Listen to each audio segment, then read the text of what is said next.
and welcome to Personality Profile here on Joy 99.7 FM. I'm Lexis Bill, and in the next hour, you would actually hear a great conversation with a good brother. On Thursday evenings, we actually get to talk to great Guineans doing amazing things and getting to know a bit about their lives and what inspires them and all of that. You're so welcome. This conversation is live on our Facebook page. You can check out the video and share it with your friends and family.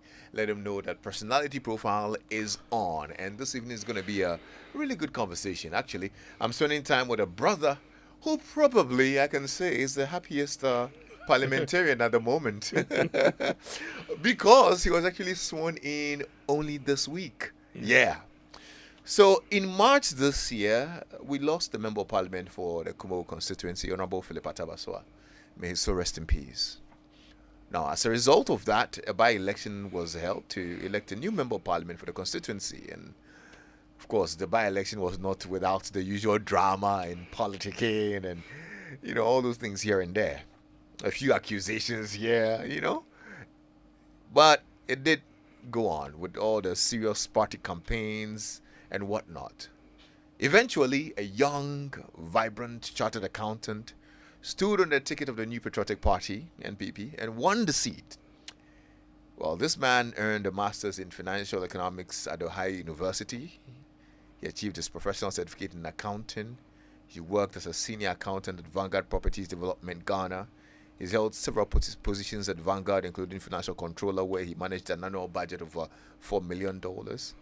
Before joining Vanguard, he was also an account officer at the Millennium Development Authority, and he's done a lot. But now he's actually entered a new office, and we get to find out why, brother, and how. His name is Ernest Yao Enim, Honorable Member of Parliament for Kumawu constituency. Yeah. My brother, how does that sound? When you hear that, how does it feel? Yeah, I'm just humbled, and Yeah.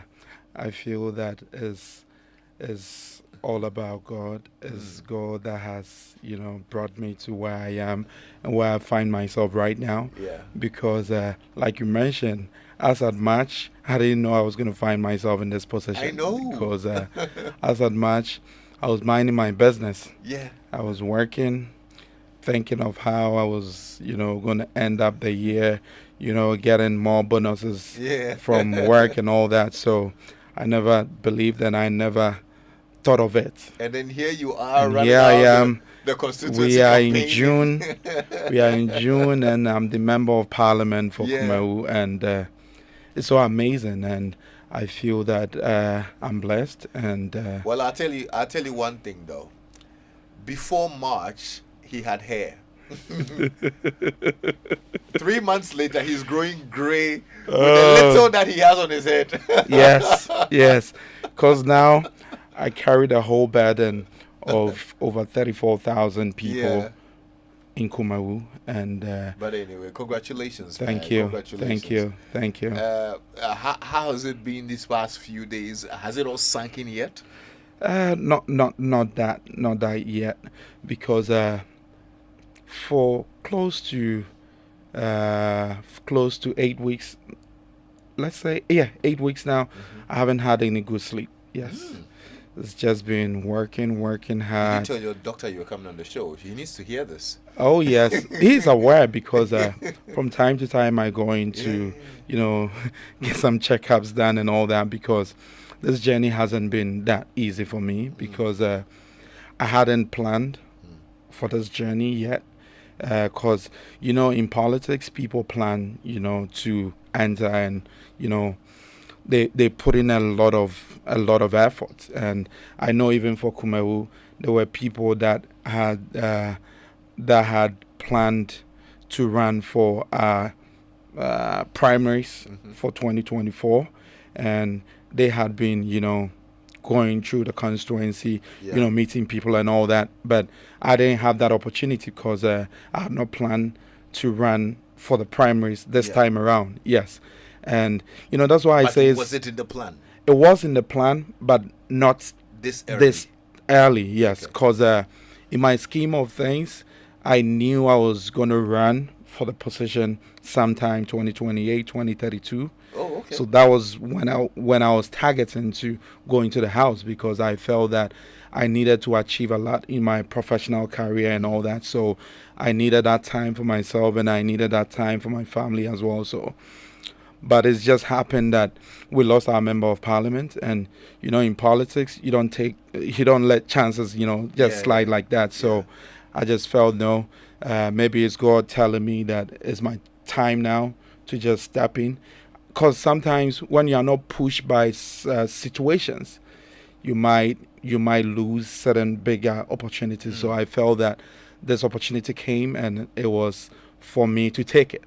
But if it was in the plan to do it 2028 or 2032, why didn't you stick to the plan? Where was the opportunity in this? So in politics, you need to be very strategic. Okay, so we had a member of parliament that had been in parliament for 10 years. Okay, he was going to finish up with his 12 years. Okay, so you're getting a new candidate who comes in now. Okay, so assuming I had decided not to run this time, and we get a new candidate, at least that candidate will probably want to run for at least two, three terms. So that means that it pushes me all the way to 2036. Right. And by which time maybe I would have lost that interest. Okay. Yes, once the opportunity comes and arrives, yes, you just need to go in for that. Yeah. I see.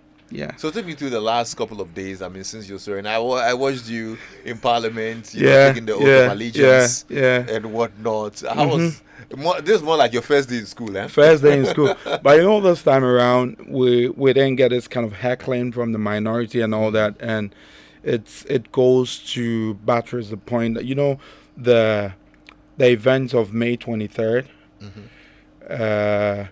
after the declaration of the results, and the AC declared that I had won with 71%.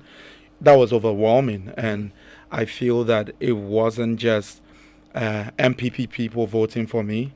I felt that people from the other divide also voted for me as well.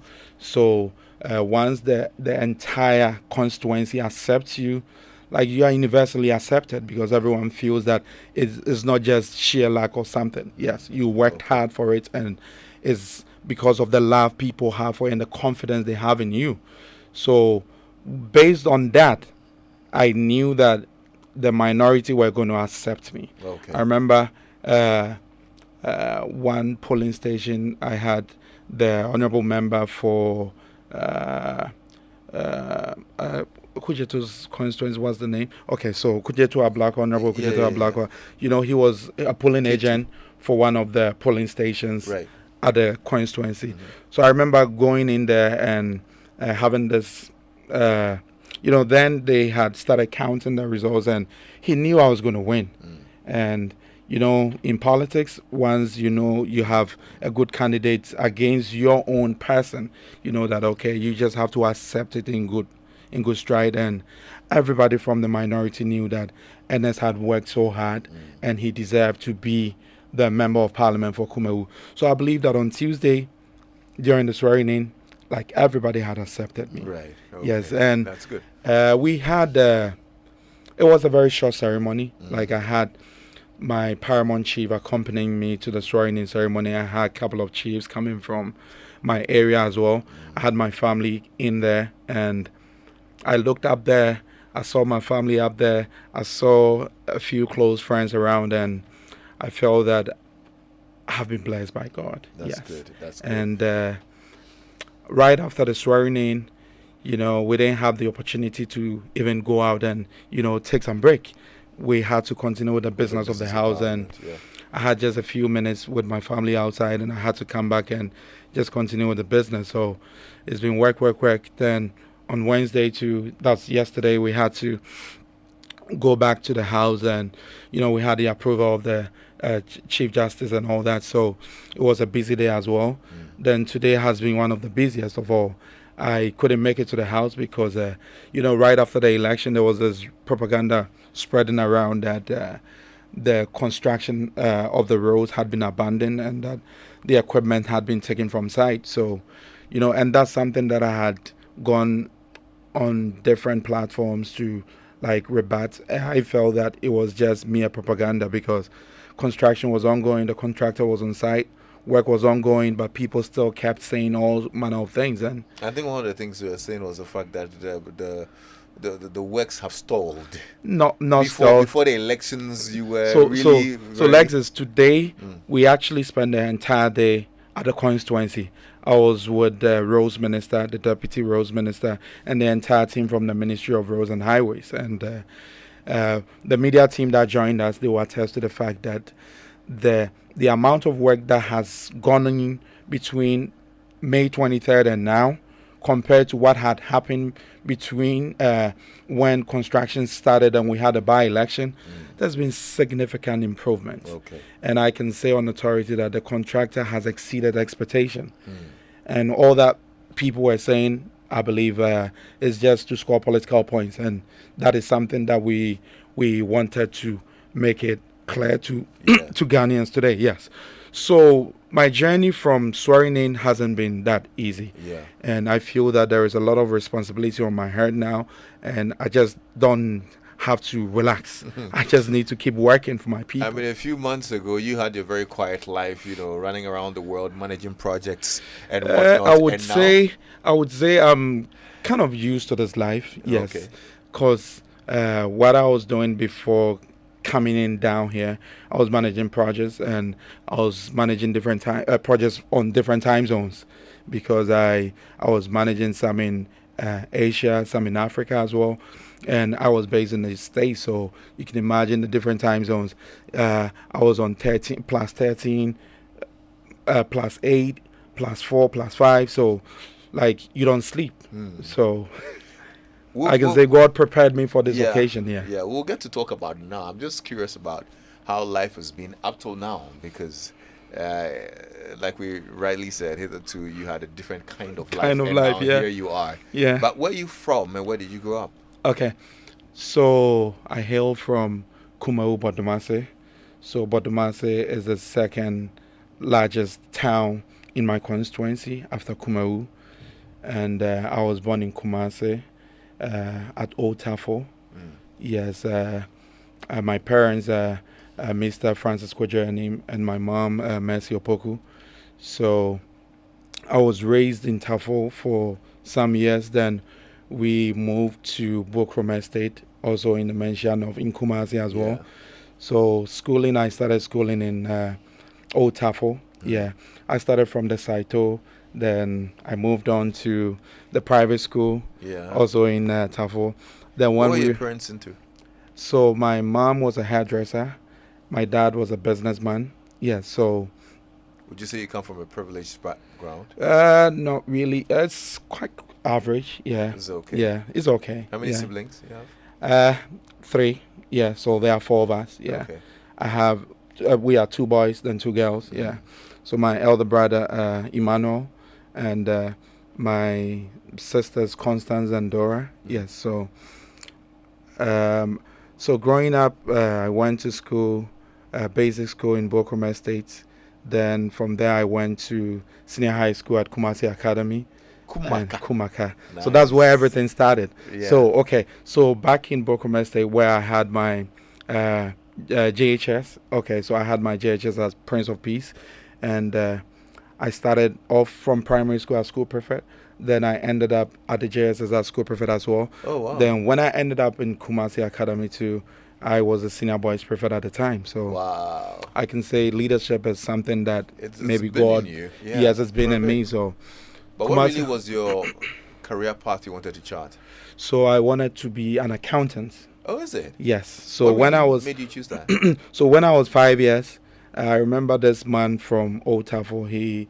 When he comes around, he tries to find out from every kid what every kid wants to be in the future. And people would say, I want to be a medical doctor, I want to be a lawyer and all that. But I wasn't into that. I was good in school, but I just felt that no, medicine wasn't my area. I felt law wasn't something I wanted to do. I wanted to just, count money. So all I needed was just to do accounting and just become an accountant sometime in future. So when I went to Kumasi Academy, I went to study business, and I did accounting as well.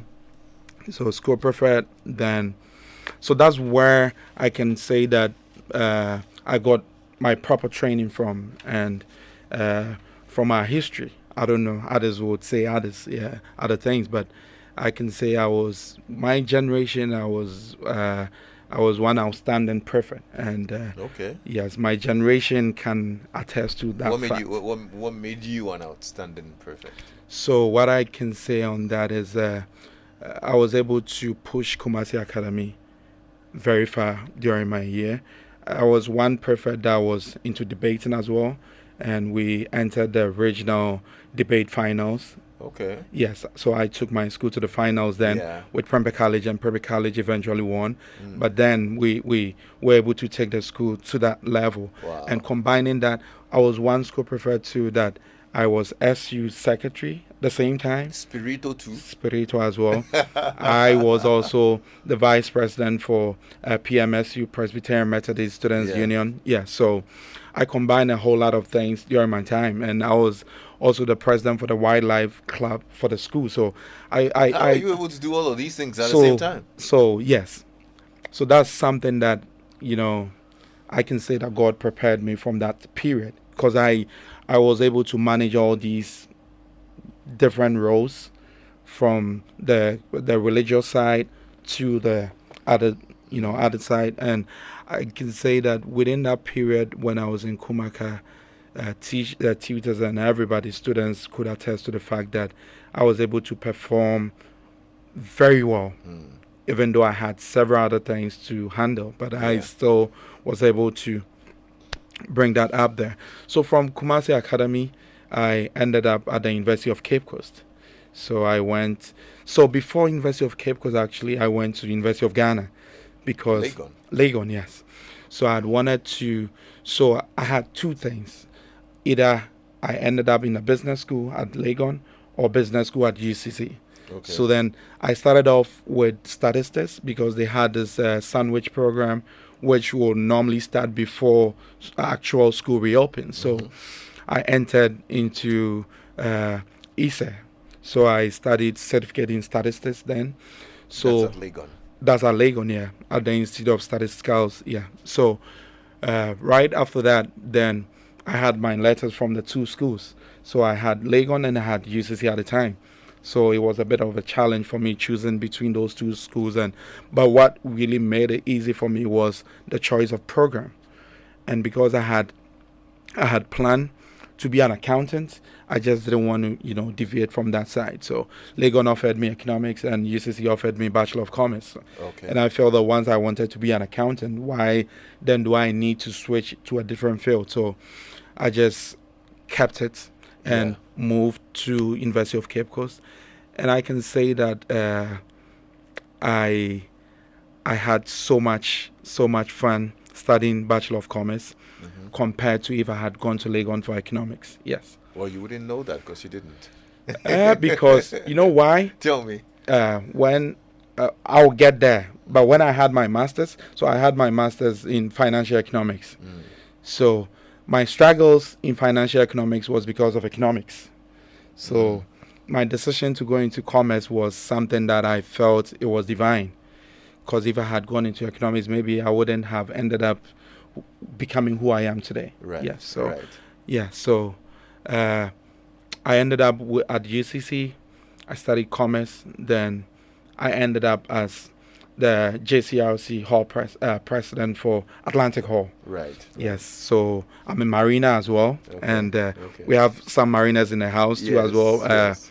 Yeah, Maestro and the likes. Yeah. So after UCC, I came to the world.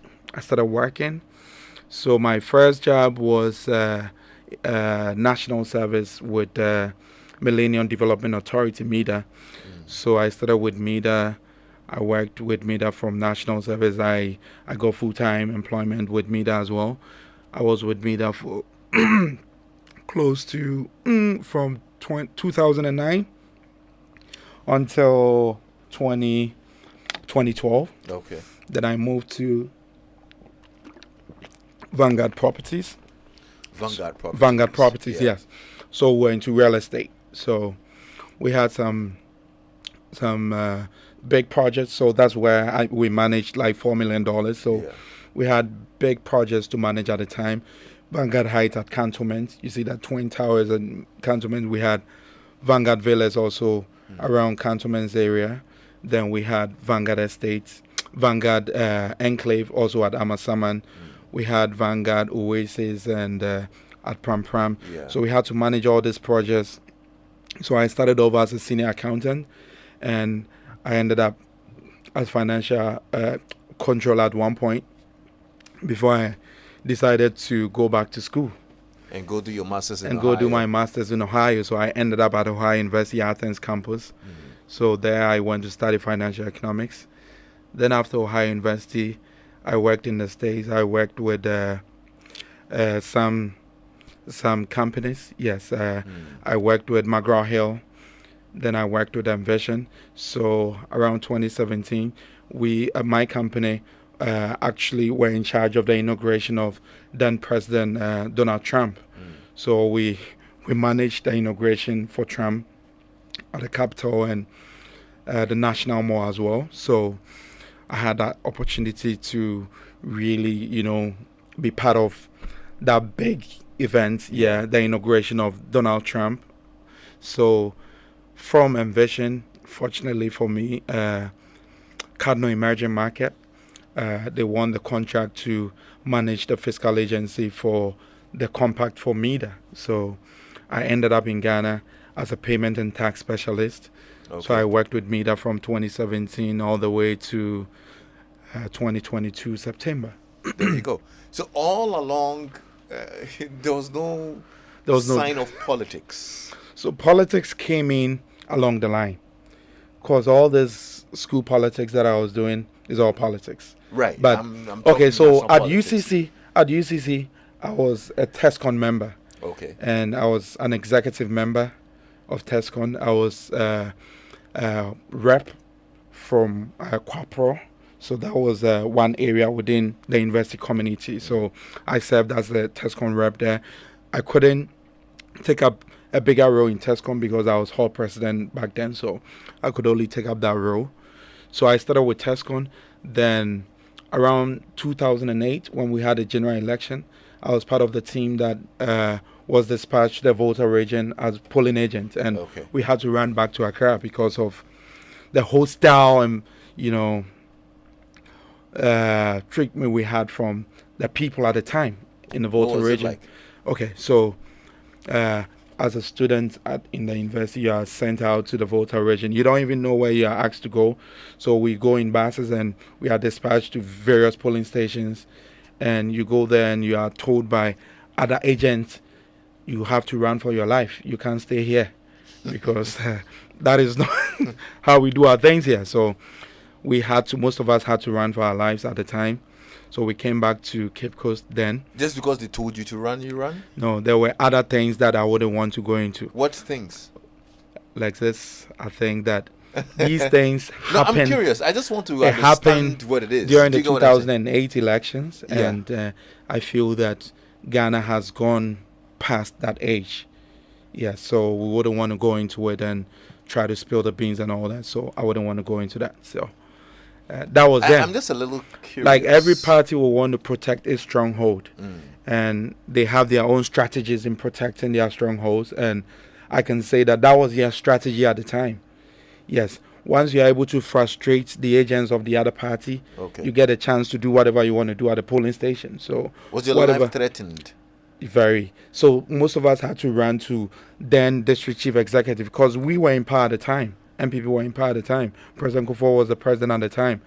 But in the voter region, we're like the opposition there because you go there and you see macho men and all these people, they come at you and you don't need to be told. Yes, all right, I guess. So those are the things that happened. So that was me at the university then, university politics. So right after school, I registered with a polling station at Kumail constituency, Bodumasi Methodist Primary School. So that's where I registered. Then immediately I had to get a party card because I knew I was going to do party politics. So I registered and I got my party card In 2012, I got my full party card as a party member in 2012. Mm. Although I had my TESCOM membership and all that, but I had a full Kumewu constituency membership back in 2012. Then I started contributing my quota to my polling station.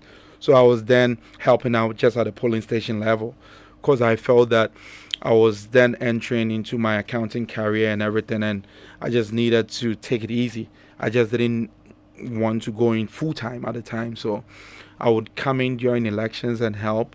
So then we had our candidate, late member of parliament, Honorable Baswa. So Baswa was then our candidate for the election for 2012. So he became our MP in 2013. So then I would go in from time to time to help out. So 2016 election. And all this while, did you have the ambition? The ambition to do okay. mainstream? So right from right from the university, I had the ambition to become a member of parliament one day, but I just wasn't sure when it was going to happen. Why did you want to have that ambition? Why? So I feel that God has given me that thing, that service, and I feel that one way I can help develop my place is to be able to serve my people. And to be able to serve, you need to be in a position of influence. And to be able to do that, you need to run for a political office. And that's the only way I feel that I can contribute my quota to my people. Although I'm here to serve them. If you're not a member of parliament, you don't think you could help your people? So you can help them in other ways. But you see, becoming a member of parliament, it gives you so much influence, okay? If you are not a member of parliament, there are certain privileges that you might not get. And I feel that one way, you see, you go to a like place. What privileges? Okay, so after my election, I had several people coming to me. They needed admissions, okay, at different levels, nursing training, teacher training, university and all that. But once you're a member of parliament and you're able to really build relationships, you're able to help people in that regard. If I'm just being an accountant, a member of parliament, yes, builds favoritism? Not favoritism. That's what it by sounds virtue like. By virtue of your position, you're also entitled to certain benefits in society. So that is by virtue of the position. Yeah, but that sounds like favoritism. No, that is nepotism. Not favoritism, because we can all not be member of parliament. And you see, me sitting in Vanguard as an accountant, I cannot go to a nursing training college and tell the principal there I need admission for somebody from Kumewu. No, I cannot do that. But as a member of parliament, you can. As a member of parliament, yes, I'm serving my people. My people are beneficiaries of all these things. You see, these. But is that right? That is right, because these are government institutions, okay? And I feel that, yes, my people deserve the best. And once they qualify, they need to be there. So it is not just by virtue of my position as member of parliament, I just go there, I need this number of protocol admissions. No, it is on merit. And I feel that there are several other people in my constituency that are well qualified, they are well positioned, but because of where they find themselves, they are not able to, actually get to the top.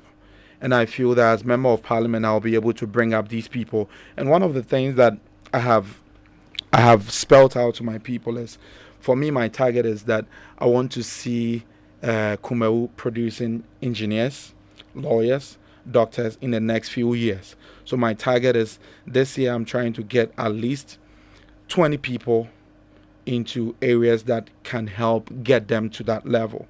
So this year my target is to help get people into nursing training colleges where we can also produce nurses in my constituency. You have over 34,000 constituents. Yes. And your target is helping 20 people? Okay. So you are talking about 34,000. Out of the 34,000, there are about 15,000 that are not yet there. They are probably in the basic school. They are probably in secondary school. Okay, they are in the training colleges and all that. So and there are so many of them who are already working in a working class. So I don't think that, and you see, that is my target. But there are others that are privileged enough to have parents that are able to push them there.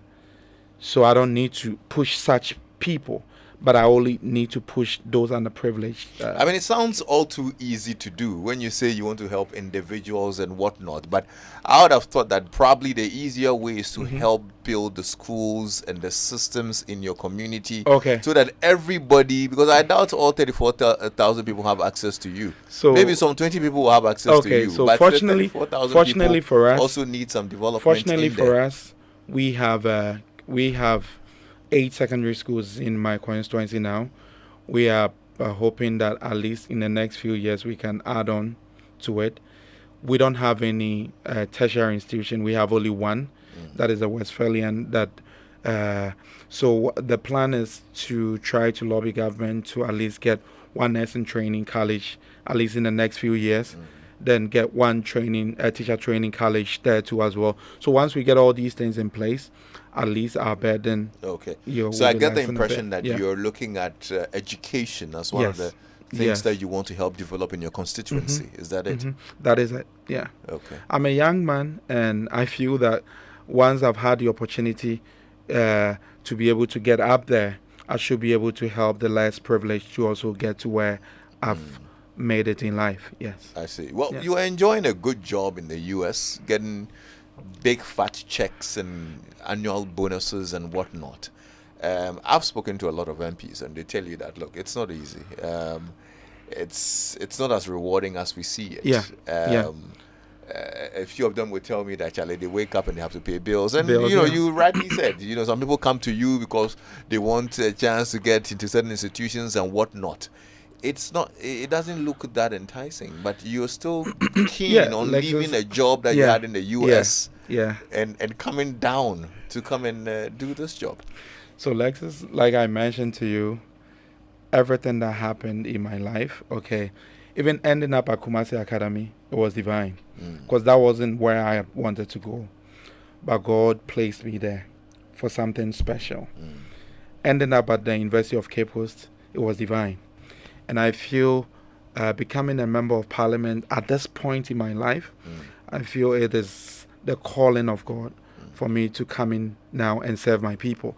I had these questions from different people when I made the decision to run for this position, because people will feel like you have a good job in the States. I manage projects as a project manager for like a company like DT Global and all that. So why would you decide to come down and, you know, become a member of Parliament? But I feel that one way that I can help society is to be able to serve my people. And I believe that in service, there are several rewards. Yes, rewards that are not only financial, but I feel that with the blessing of God, sometimes you don't need money. Okay. Yes. Well, You in don't Ghana, need money. you need money. I know we need money, but God has blessed us now. Are you a rich man? I wouldn't say I'm a rich man, but I'm okay. Yeah, okay. I'm okay. Yes, Absolutely. at least I'm able to enjoy certain basic. Yeah. Yeah. Whose idea was it eventually because like you rightly said, you were not really prepared for it. Yeah. It just came out of the Yeah. blue because Honorable Baswami, so rest in peace, passed on. So the decision to come down and run, it wasn't just by myself. So I discussed that with my wife, and I discussed with my parents as well. For my parents, it wasn't easy. Yeah, Why? One of them was against it. One was in support of it. Why were they against it? Okay, like you rightly put it. Why would you leave your lucrative job and come down here and get people come to you 6 a.m. in the morning asking for school fees and all that? So he felt that no, I still needed to work more, make some more before I decide to come down and really serve. Yeah, but I felt that this was a divine one. And You didn't want to let it out, but you made us know that that's your father who was against it. No, I only said he. It can be. But your mother is not he. I know, but you know how men are. So Yeah. No, but I'm curious if it is indeed him. It was him. Good. But now he's 100% in. Okay. Because he thought about it initially. Yeah. But I had to give him reasons Yeah. why I wanted to come in at this point. And he had to agree to the fact that that is my passion in life. My passion is to be able to serve my people. And he felt that once is my passion, he needs to support me. You had just a few weeks to the primaries. Yeah. How did you prepare? So it wasn't easy. So I was en route to the Gambia, and I had to do a stopover in Ghana just to be able to commiserate with the family of the late MP. I was on my way to do a 1 week monitoring in the Gambia. Then on arrival at Kotoka, I received this WhatsApp message on the guidelines for the party. Nominations was in just 2 days, and vetting and everything and filing of nomination was just in 5 days and all that. So I had to quickly change every plans that I had to just stay and pick my nomination, file, go through vetting. We had just 2 weeks for our primaries. So the first week was just picking up nomination, filing of nomination, vetting. Then the following week was campaign and election. Okay. So we had 2 weeks. And within the 2 weeks, I can tell you, Lexis, it was really challenging for me because I had not prepared for this at that point in time. But, sometimes when God, that's why I say it's divine. So he provides helpers. Okay. So I had helpers from everywhere. Yeah. People that were ready to support my cause. People that were ready to contribute money to support me. People that were ready. Alan Chomaching? No. He didn't support No, you? now I'll come to that point. Okay. I said people that were ready to support me. No, but did he support you? No. I will end up there. Okay, all right. Sure. I will end up there. So I had my friends. I'm talking about my friends and family. Okay. Yes. So initially I had my friends. Yeah. I can say on authority that no presidential aspirant supported me in my first week of campaign. That is the record, and is a fact. No presidential aspirant. Okay. No presidential aspirant. No party member supported me my first week, second week. It was my friends and family that had faith in me. They knew I could make it, and they had so much confidence in the fact that Ernest was going to win. So they came on board, they provided support, they provided finances, and I can tell you, even though I had just 1 week to prepare for an election, God provided all that for me within that period of time. Wow. Yes. And it will shock you the amount of money I was able to raise within that short period to be able to run for the primaries. They should have called you to help with the IMF conversation. So that is all from the training that God gave me. When I was here at Joy Prime last year with Kumasi Academy when we were commissioning our project, I mentioned to people that we're able to raise 8 million Ghana cedis to put up that edifice for our school.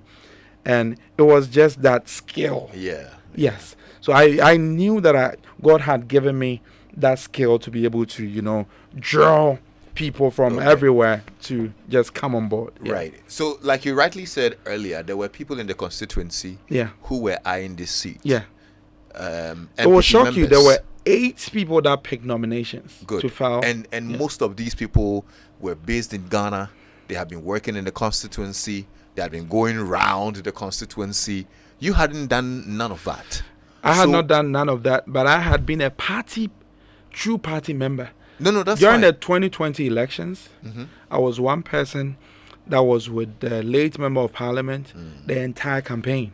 Okay. I supported him both financially and fiscally. I was everywhere. Oh, I see. Yes. So I can say on authority that was what worked the trick for me. Oh, I see. Yes. Because I was going to ask, how then did you make it? How did you win? How did you win this? So how I made it was the fact that, one, like I can say, it is God factor first, because I had several prophecies growing up, and I had men of God praying for me and men of God telling me it is your time. And once I knew it was the calling of God, people would say I was overconfident, but that wasn't it. I could tell party people that I was going to win. I see. Because I knew within me that I was going to win. Around the time, there were so many allegations that you were sharing a lot of money. You were sharing some rice. Oh, that was during the main by-election, not the primaries. I'm talking about, yes, the main by-election. Yes, that's what yeah. I'm talking about. Those were... Were you? No. You were not? No. Okay, you didn't share rice? Fabric? I never in my life shared money? Rice. Money, no. I never influenced people with money. If it was money, I'm sure NDC would have won. If Why? it was money. On the Monday before the election, on Tuesday, I went to 2 towns at Nkwanta and Temate. I was there, and one lady told me, "Oh, say Sia na NDC for ni free ha, omoma isika, omoma emo, omoma enyoma, and I menso made Mensah pine by." So Lexis, even from the account of these people, so I sat back on the Monday night, and I'm like, so these people are going around sharing monies and doing all sort of things, and they go out there and put out on truth. They go out there and say, "Oh, MPP, this is what we are doing," but they were doing worse than we did. So all the help that you got, financial help, what did it go into? So, in politics, it's all about how well you're able to resource yourself, because campaigning comes, logistics. You need vehicles. You need to be able to fuel their vehicles. You need to be able to pay stipends to your drivers. You need to be able to pay stipends to people that would go around to canvass for votes and all that. So that is where the money goes into. Yeah. So you need money for fuel. You need money for the personnel you assemble to run the campaign for you, because they cannot go hungry working for you. You need to be able to, get them money to be able to, do the work wholeheartedly. So those are the areas that the money is going to. Yeah. That's good. Yeah. Well, at least one thing is for sure, the prophecies that were on your life have come true. And now you're a member of parliament. Yes. Yes. What really do you want to see for your people? So what I want to see for my people is, you see, today I was in the constituency and I could see life in my people. I went to Oyoko and I could see old people run to me. People were excited. They were excited for the reason that now they can see their roads are being developed. Okay, now they can feel that something is happening within. And what I want to see is, in the next few months, when my people in Abotanso, my people in Raso, my tomato farmers, they go to their farms, they get their produce out, they don't have people to buy them. They don't have storage for these produce. My people within Bodomase, my people within Kumau, my people within Akroche, they go to their farms, they have maize, they don't have storage. They go bad, they lose money. So what I want to see within the next few weeks, next few months, next few years, is to be able to provide that resource for them, to be able to have storage for their produce, to be able to ensure that they have a market for their produce. Once they are able to bring their produce out, they have people that are ready to buy. I see. And that is what I want to see happen to them. What I want to see for my people is people having hope that once they are out of school, at least they will have good jobs to do. They will have places to work. Yeah. You go to my constituency, the young people are complaining they don't have jobs. And that is what I want to see in the next few years, that people come out of school, they have jobs to do. And that is what will give me that joy and that satisfaction. Do you think your government is in a position to make that happen? So I can say on authority that MPP, yes, we can do that. And within the last 6 years, when before you go to places and people do not have hope, but now there is hope. There is hope that at least with free SHS, once they are out of GHS, they can enter secondary school. Once kids go to school, they know that they can get food to eat. Before, kids could not go to school because they go to school hungry. And when they're out of SHS? And when they're out of SHS, now, in my constituency, for instance, we have TVET. Okay? Government has provided the structure, the infrastructure, everything there. So now we can train people that want to go into skill training. We can train people that can also, run their own businesses. So I feel that with all these policies and with all these that the government is doing now, we would see the fruit of it in the next few years to come. Okay. Yes. Good stuff. I've really enjoyed conversing with you. I'm curious, what's the first lesson you learned in Parliament? So the very first one is to pay attention. Okay. And I saw you putting your hands behind you and being all goody and up there. Yes. I'm like, that is me. That is me. And I feel that I've got a lot to learn. Yeah. And to be able to excel, you need to be able to pay attention. You need to be able to study what people are doing in there. There are people with so many years of experience in the house. Yeah. I need to be able to learn from these people. I need to be able to attend sittings each particular day to be able to acquaint myself with the rules and everything and the procedures of the house. So those are the things that I'm beginning to learn, and I feel that once I'm able to stay focused and pay attention to everything happening. The speaker made a comment that first impression counts. Yeah. And people expect that at least my first 1 month, I'm able to make a good impression. Yeah. So Good that's stuff. that's something that I really want to do. And I want to be able to study. He handed over some tools to me on my first day. And I feel that these tools are very crucial if I'm going to excel in the house. The standing orders, the Constitution of the Republic of Ghana, those are things that I need to arm myself with, because once you go into the house, you need to be able to know your stuff. Absolutely. Yes. I'm happy for you, man. Congratulations. Thank and I wish you man. all the best on this journey. Thank you and of so course, much. with your people as well in Kumo. Yes. God bless you so much, man. Thank you, man. Ernest Yao, any Member of Parliament for the Kumo constituency here on Personality Profile on Joy 99.7 FM. I've enjoyed having this conversation. I hope you've enjoyed us as well. Uncle Ken will be on your radio